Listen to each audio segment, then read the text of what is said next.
So you can also go ahead and create out meeting notes inside of Kimi. Let's say, for example, I can simply go ahead and then give it rough notes. Let's say, for example, speaker 1, Ronald said, keep the minutes ready from previous meeting.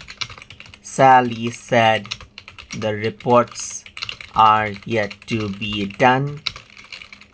Bernard said the report should be completed by next week, early Tuesday.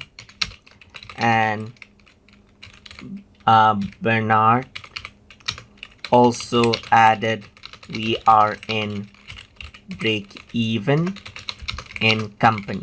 So I can give it a very rough information like this and tell it to simply do this. Now turn this into a proper meeting notes or meeting minutes, whatever you may want to call it.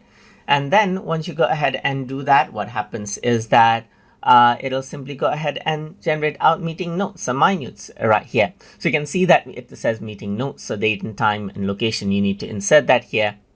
And then you get the attendees like Ronald, Sally, and Bernard. And in the agenda, you can see that Ronald requested that the minutes from previous meeting to be prepared and ready for review. Then Sally said, inform the group that the reports are still in progress and have not yet been completed. Bernard said, emphasis the importance of completing the report and set a deadline for the completion by early Tuesday for the following week. And Bernard reported that the company is currently at a break-even point. And then you get the next step as well, as you can see right here, and there's the end of meeting. And that is how you can easily go ahead and generate out meeting notes out of rough information inside of Kimi. So hope you guys learned something as always. And as always, please like, comment, share, and subscribe.